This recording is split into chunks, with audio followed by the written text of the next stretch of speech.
So So, I will say to uh-huh. young people who want to make films or become filmmakers, it's not easy being a full Mhm. time. It's not easy making films. It's really like, to be honest. But I think the most important thing is um, keep learning.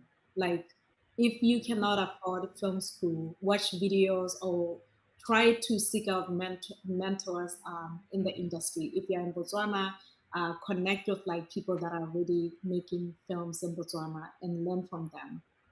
Because first of all, film school, you don't have to go to film school to become a filmmaker, Mhm. right?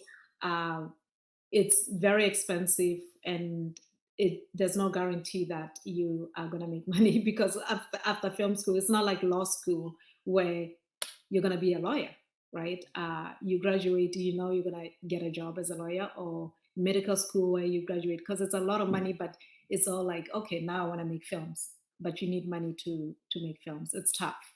But I think we live in an age where now you can make it's cheaper to make a film now compared to in the past where it was you needed to have really fancy expensive cameras, especially film cameras. Now you can make a film with a smartphone. If you really want to get started, start making your films. You get better and better. The first one may not be good, but it's the more you practice, the better you become. um, but also learn and read. If you want to do screenwriting, try to take online courses. If they're not available in Gaborone or in the area that you're at, find places online. The good thing is with the internet, you can take a class anywhere in the world, right? There's a Mhm. lot of screenwriting, online screenwriting courses, and some of them are actually free. So I think it's just really getting better and better, because your first film isn't going to be perfect, but your second film will be better than the first film, and so on. Keep making the short films, because that's how you get your you shape your voice, you shape your who you are as a filmmaker. Mhm. So that's really, and then try to get involved, especially if you're a writer director like me. I have so many writing groups. I have 3 writing groups, and it's constant. I Like, need that myself, yes, even at my age. they keep you accountable, right? Mhm. Because then you have this monthly meeting, you're bringing your work, people are going to give you feedback, because you really need people that it's good to get, I would say, it's good to get feedback from industry people, like writers, other writers who are in the industry. But it's also good to get feedback from normal people, because at the end of the day, when you write, you don't write for writers, you write for people, like if people don't get your story. So it's try to constantly improve and get feedback, workshop your script, find people with the same interest. One of the writing groups, I actually have to we have to pay dues. We Mhm. pay annual dues, so it's actually an official writing group that we have, and Mhm. we invite actors to read our screenplays. Oh, that's Um, cool.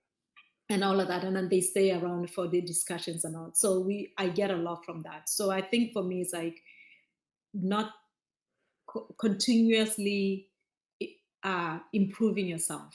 Like, try to find books on screenwriting or on directing. If you just want to direct, there's plenty of books that you can find. I have tons of books that I've read over, and then also videos like tutorials online.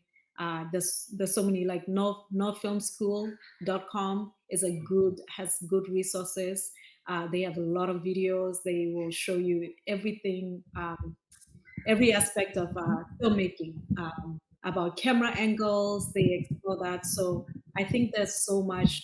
Anyone can become a filmmaker if they're really dedicated and they're open to learning, um, and all of that. And then when it comes to money, you can make it for you can make a film with a smartphone. The smartphone here is a 4K, right? And Right. now the newest one is 6K. Just try to find mics. As long as your sound is good and your lighting is good and the picture is good, I think you're good to go, especially if you're a beginner filmmaker. Because at the end of the day, it's like it doesn't really matter sometimes what the quality is about. It's just about the story, and but quality doesn't matter. Let me No, quality matters, but you can make a high quality film on a cell phone.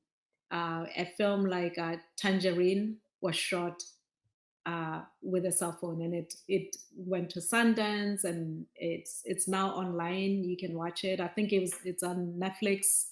It Mm. was it was shot with a cell phone. So what I'm saying is that if you want to become a filmmaker, make films by any means necessary. I always Right. say, and even my film, I had to make it, and I got a lot of no's in terms of funding, because like as a first-time feature director, you're Mhm. trying to make a feature, and people are like, "Who are you?" Mhm.